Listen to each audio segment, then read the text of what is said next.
La famille, actuellement, c'est chaussures Stéphane Kipré et le RHDP de Alassane Ouattara. Regardons la vidéo, actuellement, c'est gâté. Je voudrais, chers parents, chef de Bogué, chef de Zaïbo, maman de Bogué, maman de Zaïbo, serviteur de Dieu de Bogué et de Zaïbo, je voudrais officiellement, de cette tribune, je voudrais que vous m'aidiez à demander pardon au président Laurent Gbagbo.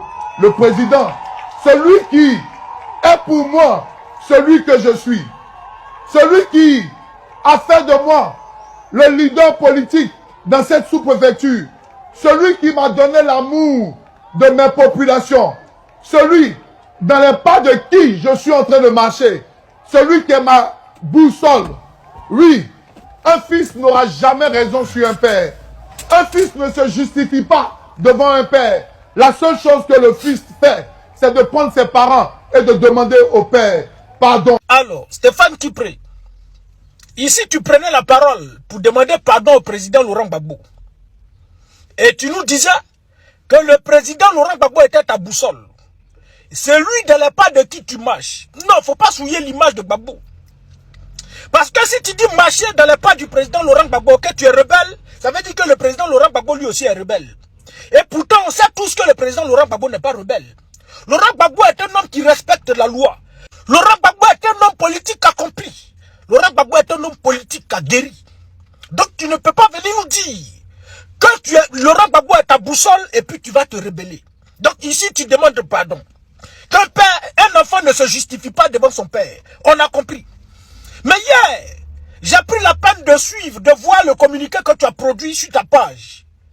Parce que la direction du PPACI a produit une liste des militants, sinon des rebelles qui ne doivent pas participer au congrès. Parce que c'est la décision du parti champion. Si tu es tant attaché au parti, si pour toi la Laurent Gbagbo est ta boussole, tu dois accepter. Mais tu sors, tu dis que l'erreur que tu as commise, sinon la rébellion que tu as faite là, tu as tout accepté, toutes les décisions, toutes les sanctions qu'on a prises contre toi là, tu as accepté ça. Mais tu t'indignes au fait qu'on t'interdise à certains camarades, à certains de tes camarades rebelles, de participer à ce congrès-là. Tu n'as pas à t'indigner, champion. Quand tu es rebelle, il faut assumer les conséquences de ton acte. Sorok Bafori Guillaume là, il a été rebelle, mais il assume les conséquences de son acte. Tu l'as une fois vu se plaindre? Tu l'as une fois vu se plaindre? Mais quand tu sors, toi Stéphane Kipré, vice-président d'un parti politique, et le comité central sort pour dire non, on ne va pas aux législatives, et que toi tu t'entêtes à aller aux législatives, ça veut dire que tu sais sur quoi tu comptes. Ça veut dire que tu vas assumer les conséquences de tes actes. Mais assume les conséquences de tes actes. La décision qui a été prise de ce que vous, les rebelles, ne participiez pas à ce congrès-là. Hey, Laurent Gbagbo était là. Laurent Gbagbo aussi a contribué à prendre cette décision. D'autant plus que la semaine dernière, il a dit on va aller à ce congrès, mais il faut prendre la peine de résoudre le problème des rebelles. Et c'est pourquoi le conseil a décidé de résoudre ce problème. Il a dit, vous, Awadon Melo en tête, de quitter, de ne pas participer à ce congrès-là. Mais pourquoi vous êtes autant déchaînés à participer à ce congrès? Stéphane Kipré, il faut prendre toi puis Awadon Melo. Tout les gens avec qui vous avez fait votre rébellion là, allez-y, créez votre parti politique. Parce qu'à chaque fois tu mets militant de base du PPACI, viens, tu vas durer en tant que militant de base du PPACI. Si tu es malin là, si toi, Awadon Melo et autres là, vous êtes malin, allez-y, créez votre parti politique de sorte à ce que d'ici 2 ans là, vous ayez une bonne base. Parce que si tu ne laisses pas ça, quand tu veux dire militant de base de PPACI, tu vas plus devenir responsable au sein du PPACI. Tu vas rester militant de base à vie, champion. Et moi là, je dis qu'on doit vous exclure du parti. On doit vous enlever du parti parce que vous êtes une peste. Et à la réalité, j'étais de ceux qui voudraient que le président Laurent Gbagbo aille se reposer vu voilà, le poids de son âge. Mais quand le président Laurent Gbagbo a pris la décision de dire je continue la marche avec vous, j'ai salué ça parce que j'ai fini par comprendre qu'un père ne peut pas sortir, aller au travail, laissant des braises à la maison, sachant que ses enfants sont dans cette maison.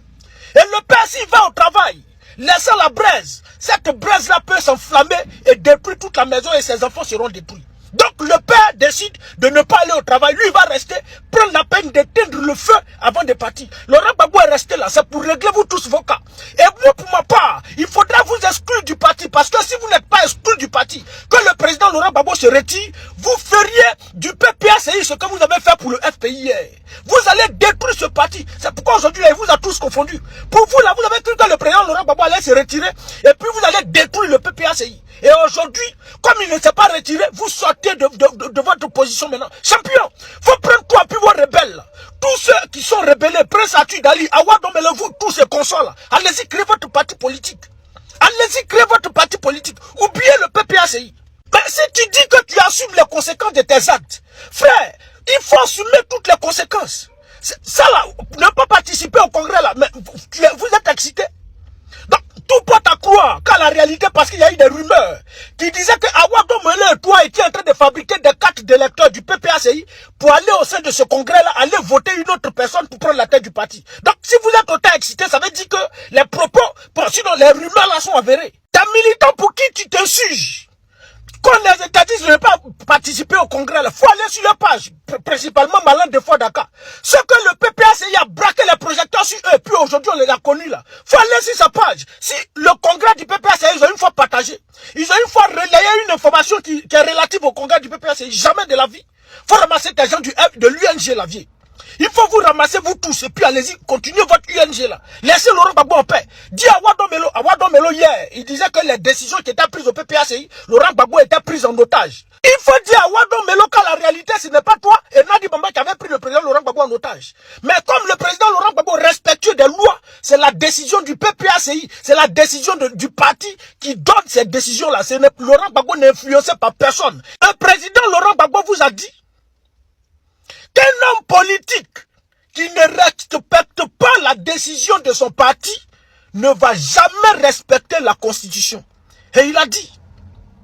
Donc, si toi, Stéphane Kipré, pour ton parti, tu n'es pas fidèle aux petites choses, c'est pas aux grandes choses que tu seras fidèle. Et vous, là, si le président Laurent Gbagbo se retire, sans régler ce problème-là, vous allez détruire son instrument politique. Et c'est cette vision qu'il a eue que le vieux dit, moi, je vais rester. Viens, papa, monsieur le président, il faut régler tous ces problèmes-là. Et pour ma part, il faut exclure que ce soit Awado Melo, Prince Atu Dali, Stéphane Kipré et tous les rebelles-là, il faut les exclure du parti. Donc, aller ailleurs, aller créer leur parti politique. Et le PPACI va rester à ceux qui sont restés dignes. Voici comment ils ont sali Laurent Gbagbo. Ils sont allés se retrouver chez Kadhafi pour dire que Laurent Gbagbo n'aime pas les étrangers. Laurent Gbagbo n'aime pas les musulmans. Et puisque les Arabes, là, d'après eux, là, eux, à faire de leurs musulmans, eux-mêmes, ils sont pas pratiquants, hein, mais il faut être musulmans. Quand ils entendent à faire musulmans, ils sont prêts à tout. Leur islam, là, eux, là, leur islam, là, leur dieu de l'islam, là, lui, il se défend pas. C'est eux qui défendent leur islam. Le dieu de l'islam, là, lui, il ne se défend pas. Hé, moi, mon Seigneur Jésus, celui que j'adore, là, lui, il peut se défendre. Moi, je ne peux pas aller faire parole de Jésus. Quelqu'un qui a venu dire que Dieu n'existe pas. Et puis, j'ai venu faire parole que Dieu existe. J'allais dire quelqu'un parce que il dit Dieu n'existe pas. Mais si Dieu existe véritablement, viens, Dieu, viens. Si tu existes, faut lui montrer que tu existes. Faut régler son cas. Et Dieu va agir. Dieu sait comment il va faire pour faire savoir que lui, il existe. Mais c'est l'islam là. C'est eux qui vont faire leur combat. C'est eux qui vont eux-mêmes qui vont faire leur guerre. C'est eux. Eux là, ils peuvent faire leur combat. Ils vont aller faire guerre de leur Dieu. Je ne sais pas comment eux, c'est pas vous, c'est quel Dieu vous adorez. Mais vous, votre Dieu là, lui ne se défend pas. Vous êtes son armée sur la terre. C'est vous qui le défendez. Mais ça que c'est pas Dieu. Excusez-moi les musulmans. Ça, c'est pas chose. C'est pas attaquer une religion. Pas rentrer dans la guerre des religions. Donc un Dieu, il se défend. Moi, je ne suis pas le défenseur de Dieu sur la terre. Je ne peux pas venir défendre Dieu sur la terre. Je ne peux pas venir défendre mes enfants, défendre mes parents. Et puis, il est venu défendre Dieu. Ce que je peux faire, de dire, voici mon Dieu est bon, voici pour amener quelqu'un à Dieu. Mais pour dire, viens faire parole de Dieu, je ne suis pas dedans. Mais vous, là, vous avez fait votre guerre de l'islam et puis ils sont prêts à tout pour ça. Ils sont allés dire à Kadhafi. Laurent Gbagbo va inviter à Libye, il arrive là-bas. Attends, Kadhafi lui dit, mais c'est toi. On dit, tu n'aimes pas les étrangers là. Il dit, c'est moi. C'est toi, tu es le président de la Côte d'Ivoire. Il dit, oui, c'est moi, je suis le président. Il dit, aïe. C'est toi qui n'aimes pas les étrangers là. Il dit, c'est moi, on dit, je n'aime pas les étrangers. Voici ma femme musulmane et chose du Nord qui est là.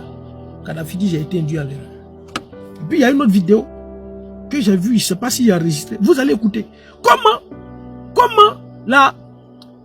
le terreau naît. Comment ça naît?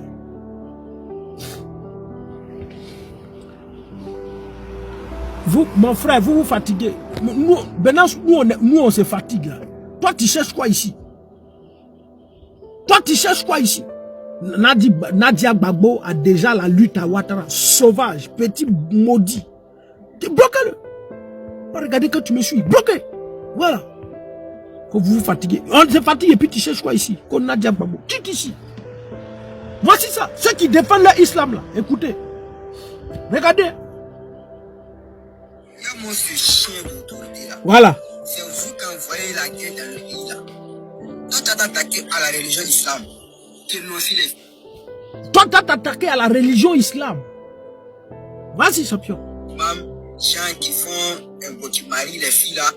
Vous allez partir les ramasser. Voilà, puis les filles. De ce jour-là, vous allez savoir que la Côte d'Ivoire même est basée sur les musulmans. On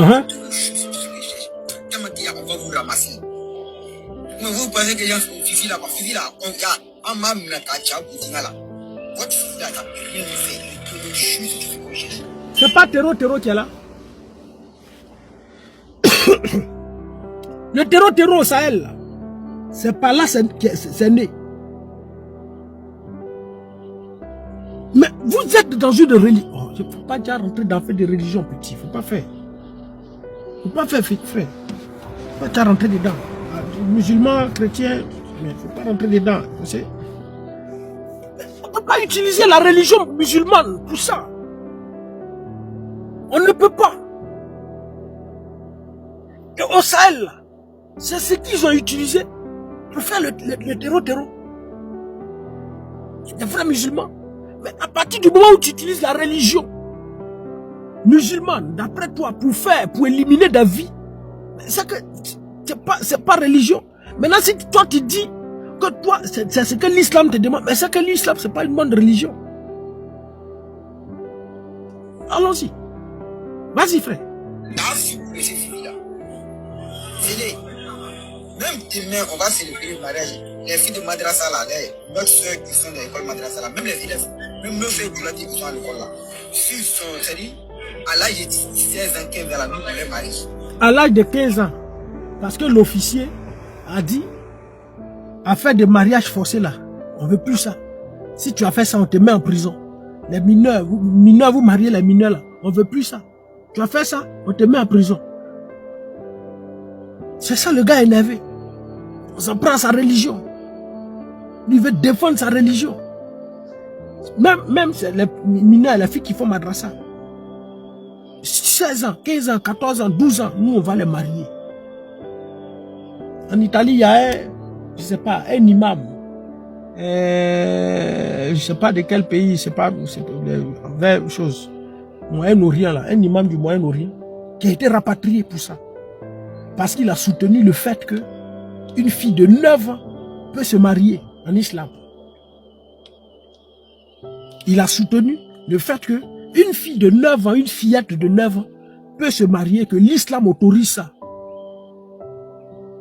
Ils l'ont pris, ils l'ont rapatrié, ils l'ont soulevé son corps pour partir. Mais Mahomet aussi l'a fait, il a marié une mineure. N'est-ce pas? Il ne faut pas rentrer dans faire des religions petites. Il faut revenir dans faire des babos là. Allons-y, frère. Mais allons-y. Puisque ces religions vous avez utilisé. Bon, ceux qui sont pour la lutte et puis voilà, qui sont musulmans, tout, ne vous fâchez pas, les frères. Bon, c'est amusement. C'est Soulé Napakali, donc moi c'est vous qui me cherchez, donc vous me cherchez, moi je me cache, vous me cherchez. Après, quand vous allez me cacher, quand vous allez vous cacher, je vais vous chercher aussi. Donc ne vous fâchez pas. Allons-y, frère. On attend si vous allez appliquer tout ça là. Même demain, on va les marier. Oui. Même demain, on va marier notre soeur de 15 ans et puis 16 ans là. C'est notre enfant, c'est notre soeur, c'est notre petite soeur. Et puis c'est notre religion. Vous n'allez pas prendre vos lois de papier, vos lois françaises, vos lois sauvages là, que vous signez là pour venir mettre ça ici en Côte d'Ivoire. Oh non, qu'est-ce que vous mariez les filles de 17 ans, 16 ans, c'est comme les gens, c'est viol. C'est viol ou ça? Les papiers là, c'est viol ou ça? dans nos religions musulmanes, c'est autorisé. Et c'est pas à cause de fou que nous, on va, c'est-à-dire qu'en nous transférant au patera qui nous a gagné de Allah là-bas. On va pas avoir peur de vous. Vous manquez de respect à Dieu. La loi de Dieu, c'est ça nous on fait. C'est ça nous on obéit. Les filles là, nous, nos soeurs là, et nos enfants là, à l'âge de 16 ans, 14 ans, on leur marie bien. S'ils ont les règles, on les marie. Votre enfant là, si vous voulez mettre là à l'école, ils vont partir vous convoquer après pour vous mettre en prison. En islam là, nous, ça n'existe pas. Ça n'existe pas en islam. L'islam, c'est une religion de la paix. Religion de la paix, vraiment de la paix. En tout cas, l'islam, c'est une religion de la paix. Vas-y, frère. Qui lui a donné lunettes là-même? Vas-y. C'est qui faut quitter ce tracteur là? Faut quitter ici. C'est qui lui là? Alors, frère. Les filles là, ou même quelqu'un, ça va faire les choses, ça fait tout mal souvent, ça dit même pas là, et puis la fille, ça m'a dit que monsieur Bob, vous venez pour l'enfant des gens, sans question, pas que je t'aime, pour la loi, ça la grâce, et à de bon, vous allez voir, pour habiller, vous allez faire un peu, vous vous chattez, loi, ça la votre loi, peut-être là, vous voulez, ça allez enfermer les gens, peut-être là, c'est qui même d'ailleurs, c'est qui quand vous se prend la vie, vous êtes pas l'islam. Quand nous les musulmans, on marie notre soeur de 15 ans, 14 ans, 16 ans.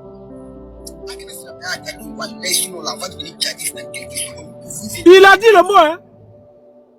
Wallah, on va devenir djihadiste pour vous éliminer. Donc, ça veut dire que lui, là, où il est là, si on prend cette décision, ça, une fille de 16 ans, c'est viol. C'est VIOLE. Une mineure. Mahomet, c'est mineur, il a marié. Lui, si on dit, bon, il n'y a plus ça. Il n'y a pas fait de religion, mineur ne se marie plus. Quelqu'un va quitter là-bas pour dire, frère, tu as vu?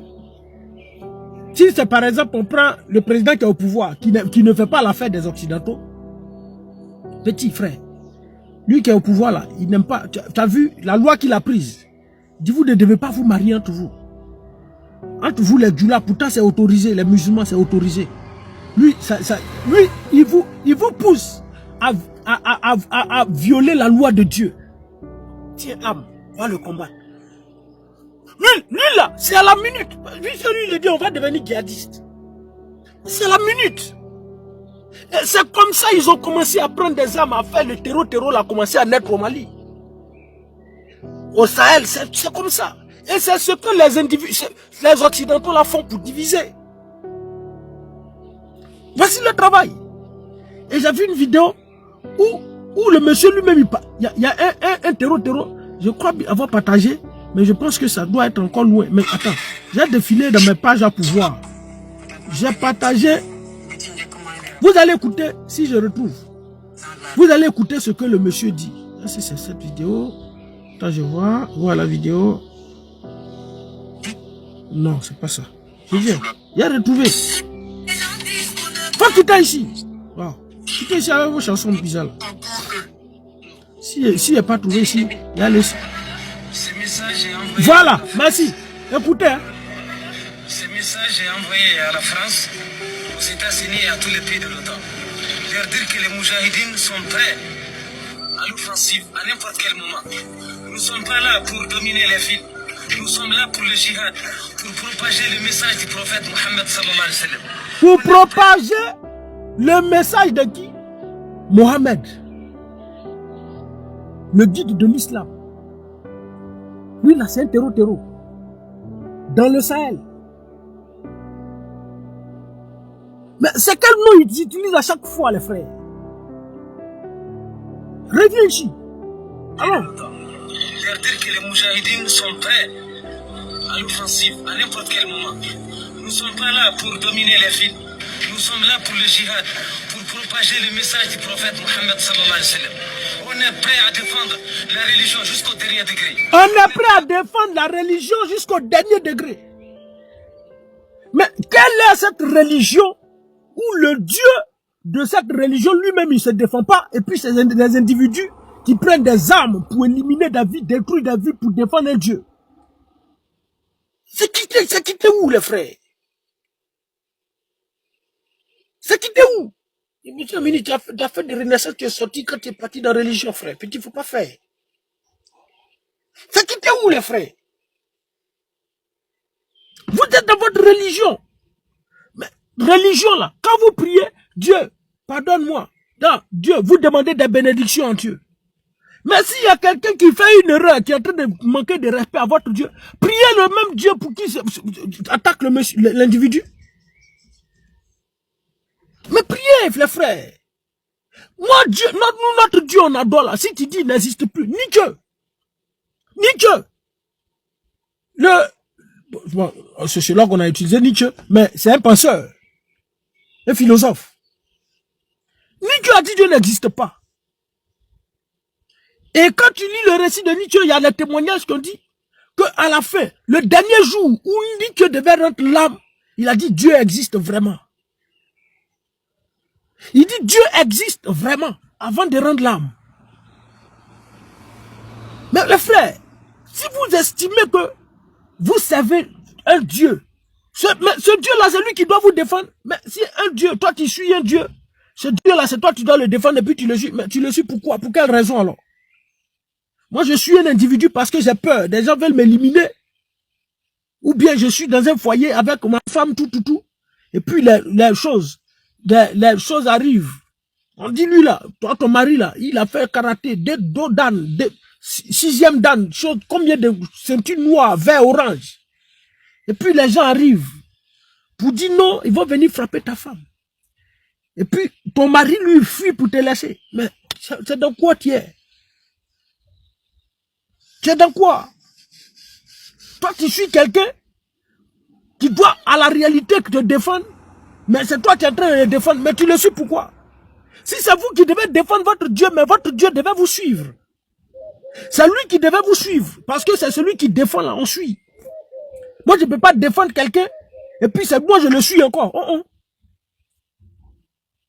Je ne peux pas défendre quelqu'un, puis c'est moi je le suis.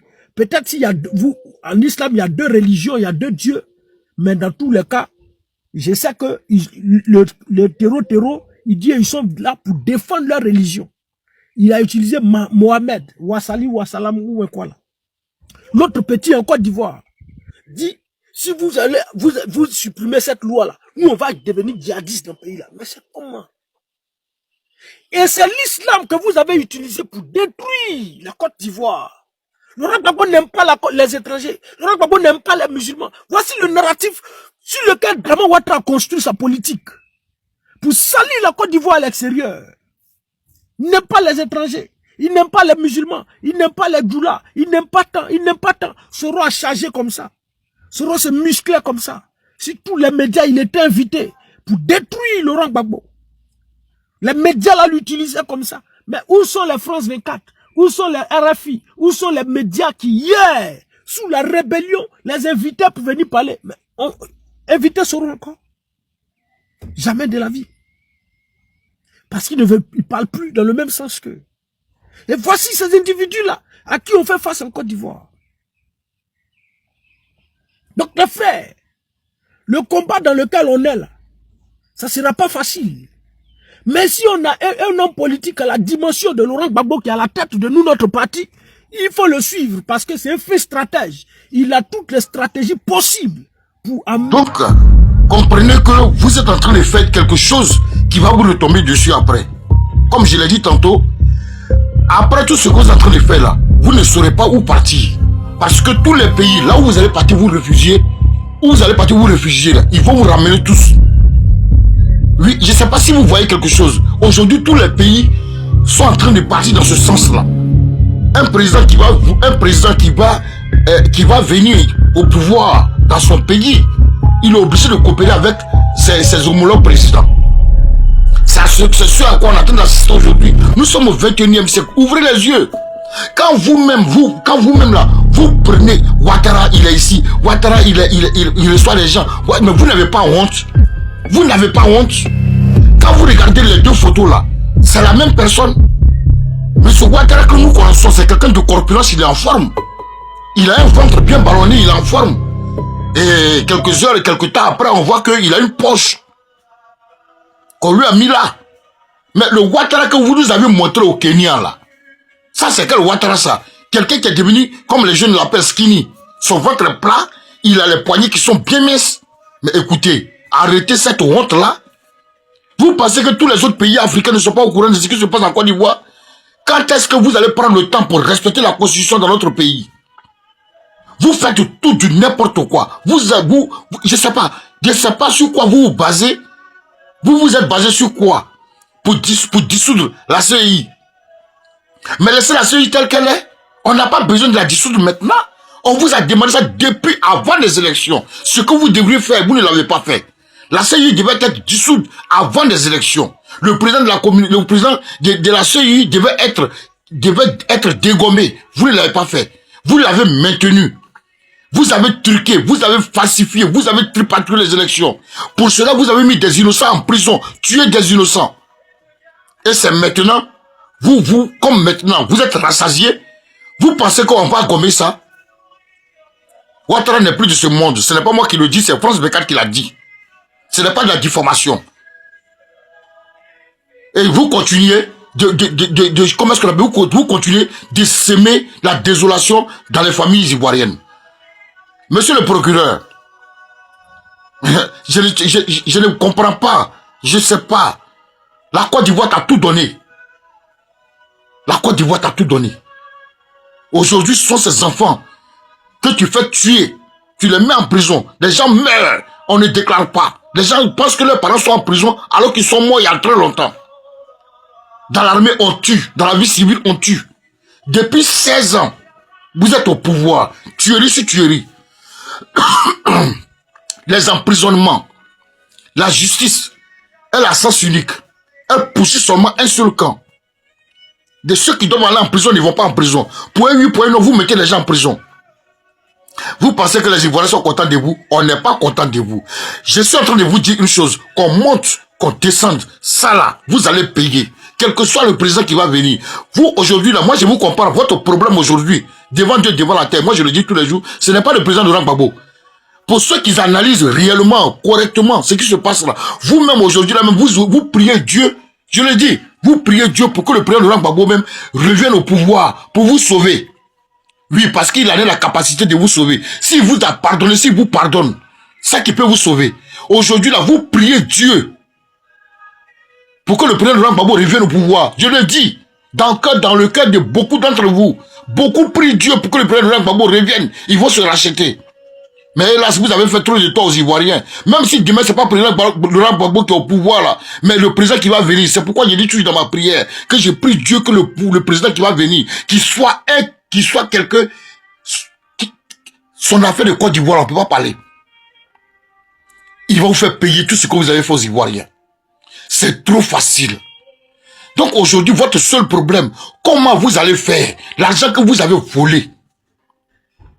Mais regardez un peu, regardez la honte dans laquelle vous mettez les Ivoiriens. Heureusement que c'est une frange de personnes. C'est vous les étrangers, les apatrides qui avez pris la tête de la Côte d'Ivoire. Aujourd'hui, vous avez des problèmes pour la laisser. Vous ne pourrez plus la laisser. Parce que vous êtes allé trop loin. Vous êtes allé trop loin. Vous êtes allé trop loin. Vous avez fait causer trop de tort aux Ivoiriens. Et ça ne restera pas impuni. Vous avez tout fait. L'argent de la Côte d'Ivoire qui est dans vos poches, ça peut faire le budget des 25 pays en Afrique ici. Vous avez tout pillé. Vous pillez pour donner à l'Occident. Vous pillez pour vous donner vous-même. Vous avez mis vos enfants d'après vous-même à l'abri. Je vous ai déjà répété ça. Vos enfants là, cet argent-là, ils ne profiteront pas de ça. Ce qui était dans le temps jadis, où on faisait des détournements bêtement, et personne ne criait, mais ce n'est plus aujourd'hui. La France sera dans votre dos. Tellement que vous êtes mauvais, Dieu a fait de telle sorte que tous vos biens là soient en Europe. Beaucoup d'entre vous leur bien en Europe. C'est ça, c'est la partie du film qui a fait pitié. Arrêtez. Annoncez aux Ivoiriens, vraiment, on a pris le pouvoir avec la force, et vous avez découvert que nous sommes des étrangers. On vous demande pardon, on a trop poussé le pion loin. L'argent qu'on a volé là, ça serait difficile à dire, mais on va donner une grande partie. Ça là, on peut vous comprendre. Mais vous avez trop poussé le bouchon loin. Vous avez fait trop de mal aux Ivoiriens. Quand je vous regarde comme ça, c'est votre fin là qui me fait pitié. Vos enfants vont payer les pots cassés. Ne pensez pas que ça va rester impuni. Je suis désolé. Je suis désolé. Rien ne restera impuni. Ne regardez même pas le président Laurent Gbagbo. C'est pas le président Laurent Gbagbo. C'est quelqu'un d'autre qui va venir. Moi-même, je prie Dieu pour que Mamadou Koulibaly. Oui. Moi, je ne supporte pas parce qu'il faut supporter. Hein. Je ne supporte pas parce que je suis Gbagbo. Parce qu'il est de mon ethnie. Je suis désolé. Je ne supporte pas parce que le président Laurent Gbagbo est de mon bois ethnique. Ou bien il est de ma région. Je suis désolé. Moi, je suis dans du concret. Je suis dans du concret. Mamadou Koulibaly, c'est lui que je vois. Les autres, oui, ils sont là. Les Katina Kone, oui, ils sont là. C'est normal. Mais il le faut. Je ne dis pas que je veux remplacer le président Laurent Gbagbo. Non. Pendant qu'il est là, c'est le président Laurent Gbagbo. Mamadou Koulibaly, je le place en deuxième position. Voici quelqu'un, le seul maire en Côte d'Ivoire, depuis la nuit des temps, depuis le mois des mondes, c'est le seul qui a rendu sa démission. À cause de vos mensonges, de vos vols, de vos gabégies. Il vous a montré qu'il n'est pas dans la dentelle. Il n'est pas un assoiffé. Mais Dieu, il est au contrôle. Dieu, il est Dieu. Dieu, il est amour. Cher RHDP, annoncez la nouvelle aux Ivoiriens. Vous comprenez ce qu'on dit? Annoncez la nouvelle aux Ivoiriens, on va avancer. Ce que vous êtes en train de faire là, c'est du cinéma.